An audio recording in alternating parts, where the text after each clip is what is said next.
Thank you for listening to Life Improvement Radio. You are listening to a rebroadcast of a previously recorded show. I'm here with John Dufresne with his book, Blue Christmas, Holiday Stories for the Rest of Us, which is a very interesting book that I have found to appeal to much more people than I think they would like to admit. I am your host, Julie Teeling. I'm here with Life Improvement Radio, and this actually is a book that you can't get everywhere. So I want to let John tell you how to get the book because it really is an interesting topic. Okay, well, they can get Books and Books Press. This is their first publication, and Books and Books is a bookstore in Coral Gables, Florida, and other places. But they can go to the booksandbooks.com website, order the book from online. They can get it at independent bookstores around the country. Will also have it. I'm not sure which exactly yet, but we're doing a few readings up in New England, and it'll be available at, I know, Newtonville Books and Books on the Square in Providence. Is there a reason why you want it with independent? Yes, because we want to support independent bookstores, of course.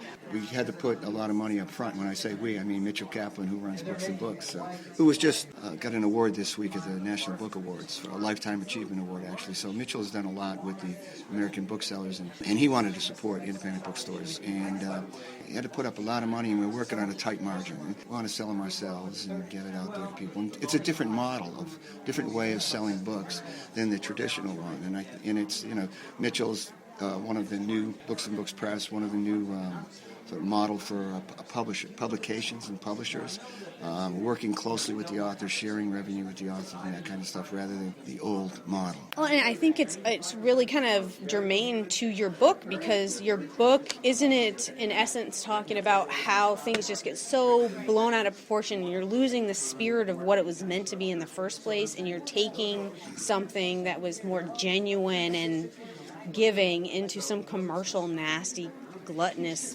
thing. I mean, isn't that kind of related? Yeah, it is. I mean, that was sort of the inspiration for this. And I'm edit the book. I didn't write the book. I'm one of 17 writers with stories in it. But my idea, and I pitched it to Mitchell, was, this holiday business it's not what it used to be. And if it was ever what it purported to be, I'm not sure. But I remember even being a child, by the end of the day on Christmas, being disappointed in what had happened, and the expectations were so much greater than the actual execution of the day, I guess. I think the holidays can be the most difficult time of the day, emotionally, of the year for people, for many people. Anyone, loss is intensified, grief is intensified. So I wanted to, address that. And I still like Christmas. I still like the holidays. But I also understand that they can be very difficult. And if things aren't going well, they're awful. They are really terrible, because it's not supposed to be that way, and somehow you're a failure because you're not having fun on Christmas. And then, of course, the whole capitalist kind of shopping business. We do want to give gifts to each other and all that. That's a nice thing. But, now, this Black Friday stuff and all that kind of shopping, it's kind of crazy. So I asked people, Mitchell and I got together a sort of wish list of writers that we'd like to have write a story. These are all fiction. I wrote to a lot of people. Most of them said yes. Every writer's got a deadline for their novel in 6 weeks, so some people weren't able to. But we got 17 wonderful writers: Ann Hood, Jane Hamilton, Steve Allman, James W. Hall, so forth. There's 17 of us. Ben Greenman, Paul Gould, best-selling writers and literary writers. And they did, sort of a wide range of stories, all unsentimental, but some, not all deadly serious. Jim Hall's story is quite a hoot, actually. So there's some real intense stories, and others that are more light, but realistic about the holidays, I think. Yeah, because I actually equate it to weddings, how it's just gotten to be a machine, where people think it's supposed to be your magic day, and it's supposed to be, and when you put perfection on anything, you're never going to get it. Right. I mean, you're only going to be disappointed. So what do you really want the readers to get from it? I mean, what's your intention? Well, I want them to enjoy the stories. We read stories sometimes to find ourselves, to learn about ourselves in the stories, and we learn about ourselves from the characters in there. And I guess what I'm saying is the characters in the stories share the same kind of disappointment, sadness, loneliness that you do on the holidays, and it can't quite fit into, I think what I said maybe in the introduction was something like, it's not a wonderful life for everybody.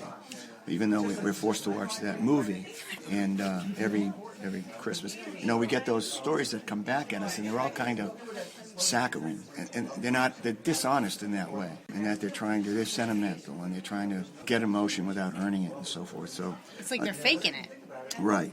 I'm not so cynical that I dismiss all of that, but it's not like that for all of us. And don't judge yourself in the light of the holiday traditions, which are kind of false. Right.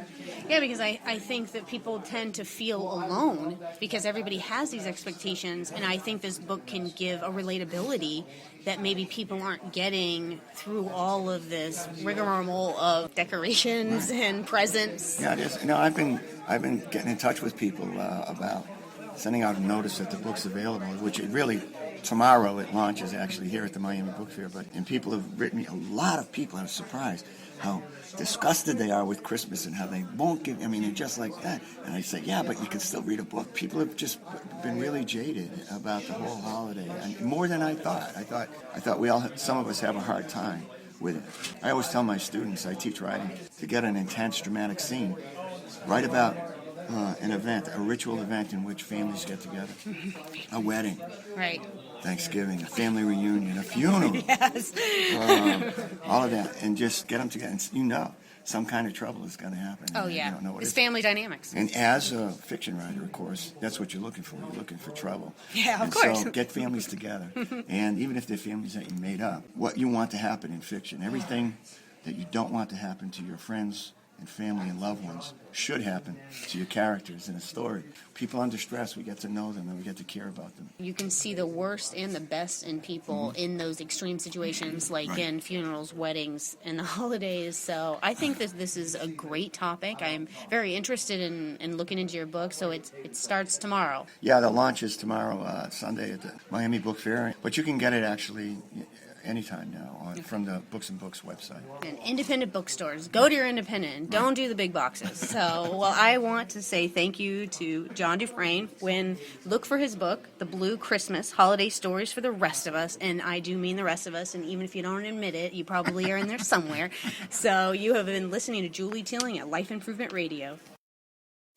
Thank you for listening to Life Improvement Radio. The views expressed by show hosts or their guests are their own and shall not be construed in any way as advice from Life Improvement Radio. We make no recommendations or endorsements for radio show programs, services, or products mentioned on air or on our website. Personal perspectives expressed by the producers, writers, or editors will always be presented as such. Any rebroadcast or retransmission without the expressed written consent of Life Improvement Radio is strictly prohibited. Thanks for listening.